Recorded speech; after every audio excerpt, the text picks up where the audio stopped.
May gabi mga kuya. Akong pagtahon o pag-respeto sa atong National President, Kuya Luis Idisak, sir. Kuya Governor, atong pinaka-aktibo, pinaka-daling madulan, Kuya Rick Aglas. Atong keynote speaker, soon to be our Kuya, Police Senior Superintendent Rodilo Dungo Haurike. Sorry sir, dami ka lang. Our Bill Director, Kuya Sid Peter Damos. Mga kuya, first of all, please allow me to share with you our calendar of events for Eagle Year 2016. Waka prepare, no? For GFM 2016 quarter, last January, February, and March, we'll be having a Balanghay 3-Cup Derby to be headed by the ATCL Group, Kuya Noel and Jojo Lamostre. And of course, since June 14 is World Blood Donor Day, we will be participating through our Dugong Aguila to be headed by Kuya Rines Sarento.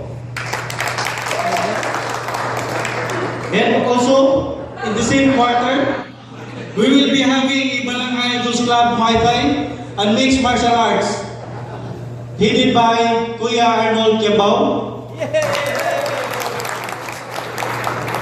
And for just quarter, that's July, August, and September, we will be having our Balanghay Eagles Club Head Hand Travel Draw to be led by Kuya Sid Ramos. Proceeds of all these activities will go to the Balanghay Eagles Club Street Children Vocational Program under the care of City Social Welfare Development or CSWD.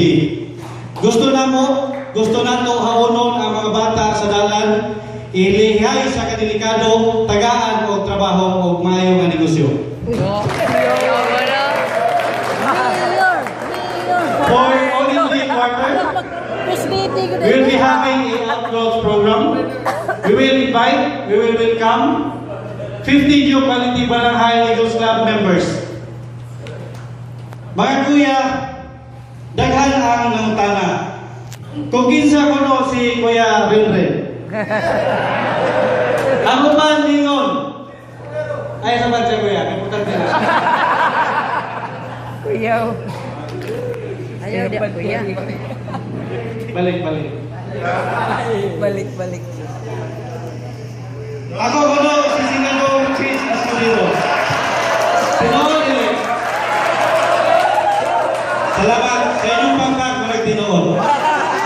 Eleksyoneri ko. Ako man, mayroon.